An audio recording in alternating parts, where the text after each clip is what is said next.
Lord, we acknowledge you, God, that we are nothing without you, Father. Lord, I entrust your words with you, Father God, as your message to us, Father, this morning, oh Father. Let it be, oh God, that your presence be the one, oh Father God, to give us understanding, oh Lord God. Lord, open up our hearts and minds, oh Father, that every word, oh Father God, that you speak to us will be contained in our hearts, oh Father God. And Lord, we can apply it in our daily lives, oh Father God. Hallelujah. Lord, bless every hearer, oh Father God. Hallelujah. Lord, we bless you. We thank you, Father God. All this we ask in Jesus' name. Amen. So, uh, nakuha ko itong topic na ito about the parable. Because as I was reading it, uh, nakita ko na this one is applicable to each and every one of us, in every child of God, applicable ito mga kapatid. So uh, doon naman sa Matthew 21, punta tayo sa Matthew 21 before we continue that one. Sa Matthew 21, verse 18 and 19,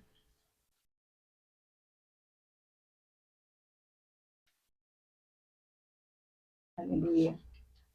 Sabi niya dito, in the morning as he was returning to the city, he became hungry and seeking the fig tree by the wayside. He went to it and found nothing on it, but only leaves. And he said to it, may no fruit ever come from you again. And the fig tree withered at once.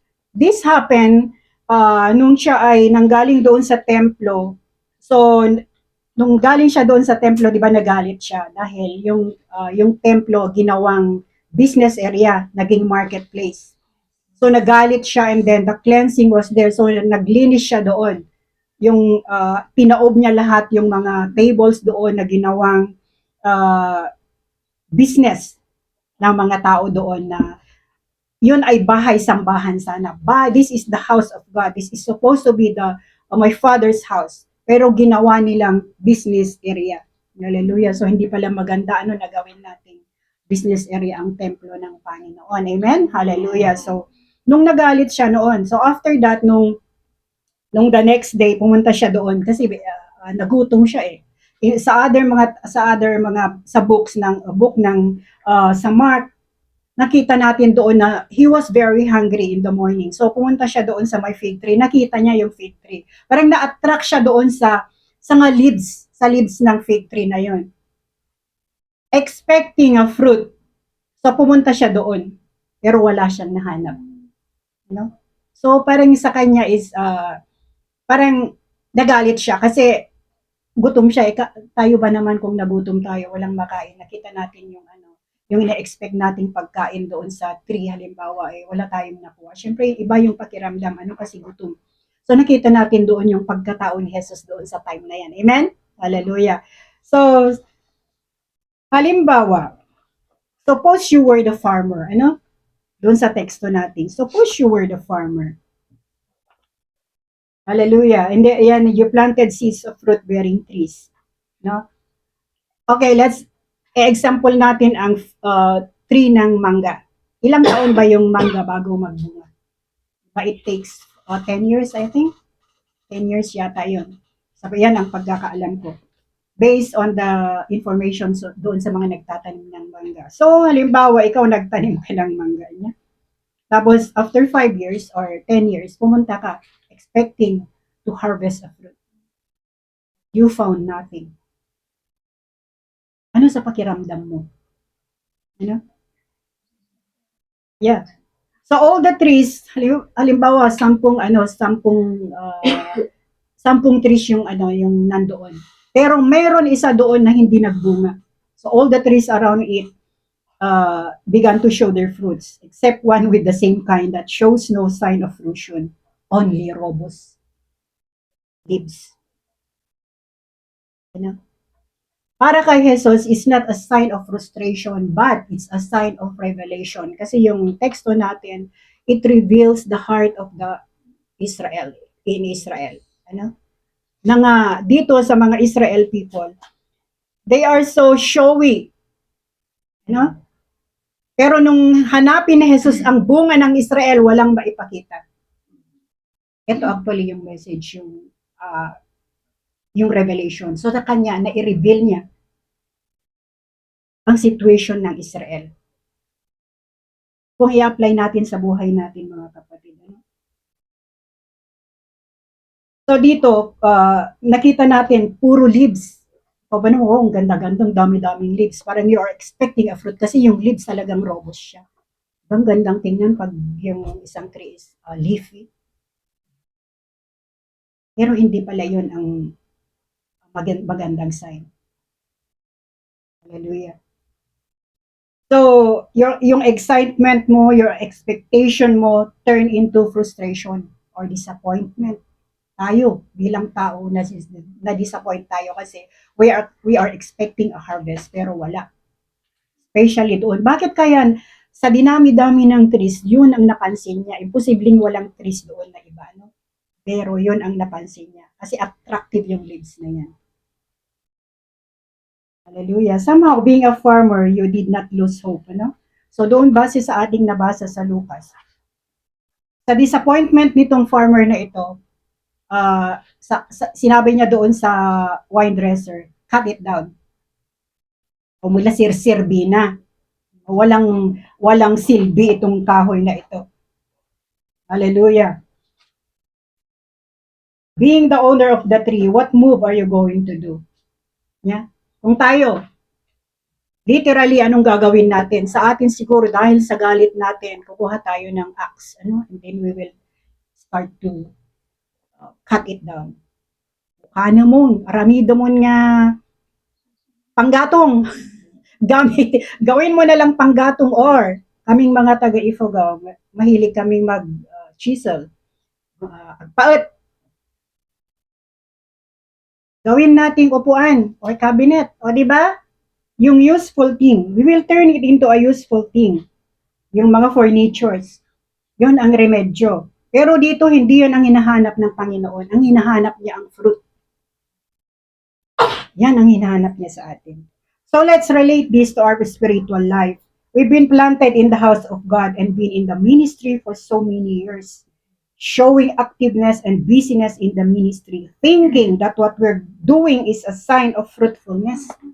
Parang ang ginagawa natin sa pag-aakala natin ay yung sign of maturity, sign of fruitfulness, pero hindi pala yun ang tinitingnan ng Panginoon Jesus. Ang hinahanap niya sa bawat isa sa atin, yung fruit natin. So it look alive on the outside, ano? Kasi nga, very healthy. Very healthy yung tree na yan.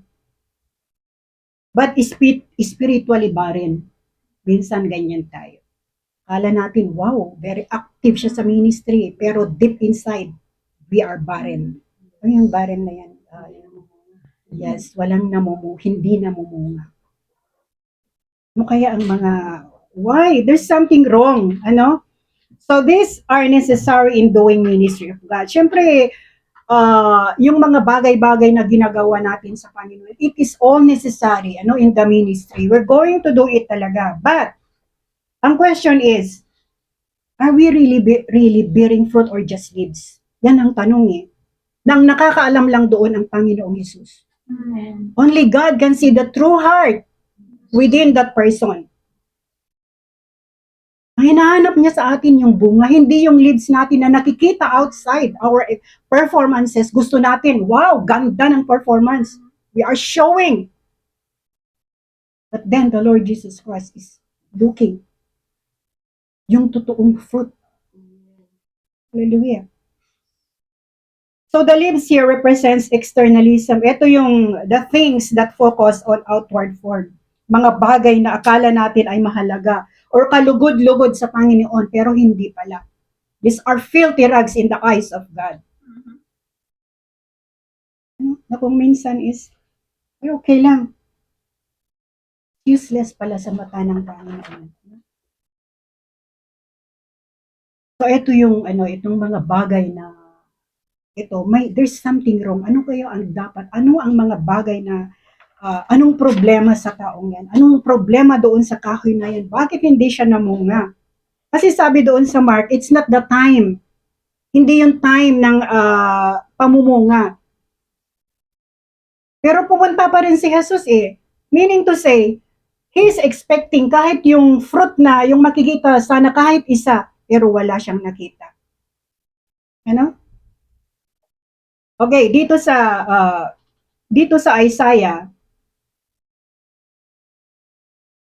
eto dito ya. He replied dito sa sa Lucas.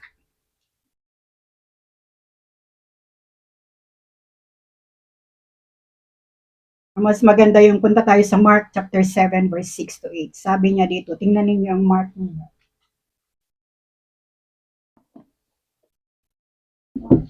Mark chapter 7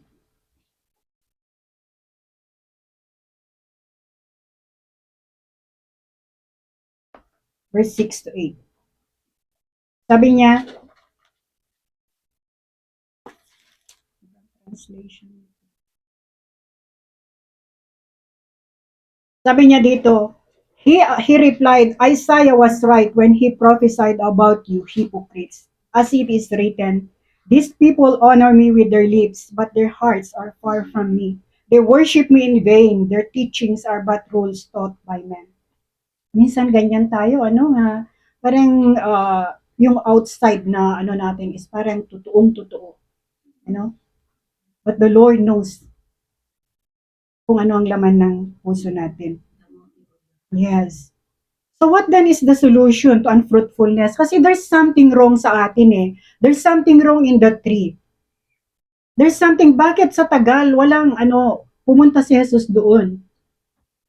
Every day na pupunta siya doon or after 3 years pumunta siya doon, wala siyang nakitang bunga. So ito yung keys to a fruitful ministry. May mga keys dito, yung fruitful ministry. Number 1 dito, spiritual cultivation. Lagi nating naririnig yung spiritual cultivation dahil yung mga topics natin about planting and harvesting, yung sowing and reaping, di ba? So spiritual cultivation doon sa verse 8. Nung sinabi nung wine dresser, nasabi niya dito, and he answered him, Sir, let it alone this year until I dig around it and put on manure. So may iminungkahi itong wine dresser doon sa Panginoon. I will dig it out. Ito yung spiritual cultivation. Na kailangan ng bawat isa sa atin na ma-cultivate ang ating puso. This is the reason for being unproductive is unplowed ground. Yung puso natin hindi yan na-dig out. Haan nga nalinisan, hindi yan na, yung mga weeds ng puso natin, hindi yan nalinisan. Try to plant, yung magtanim ka, na yung ground, hindi mo lininisan. Ang dami-daming roots na ibang roots na, anong mangyayari doon sa plants? Hindi siya mag-grow ng maganda, di ba? Ganyan din sa puso ng bawat isa sa atin. Hindi tayo lalago kung yung puso natin ay balot na balot yan ng weeds na kailangan mag-dig out yan, malinisan. Ibang gandang maglinis ng you will till the ground before planting something. Ang ganda-ganda ng outcome. So let's allow God to cultivate our hearts. This includes weeding the unnecessary things that contaminates the heart. Hallelujah. Pruning the heart. Yung pruning. Kung halimbawa may umusbong na yung mga leaves na unnecessary, let it cut. Even the branches na unnecessary, let it be cut down. O diba? Parang ganda ng bunga nun pagka na-cut down. Masakit siguro sa atin. Masakit yung prinoprune ka ng Panginoon. Masakit talaga. Gusto nating pumasok sa kaharian ng Diyos. We need to be pruned. We need to be cultivated daily. So let's allow God to cultivate our hearts. Nurturing to be rooted in Christ. Watering with His words to have a teachable spirit and repentant heart. Dito sa ating teksto, kung basahin na yung the whole, it's all about the Israel. It's all about Israel na They have no repentant heart, di ba? They disregarded Jesus Christ as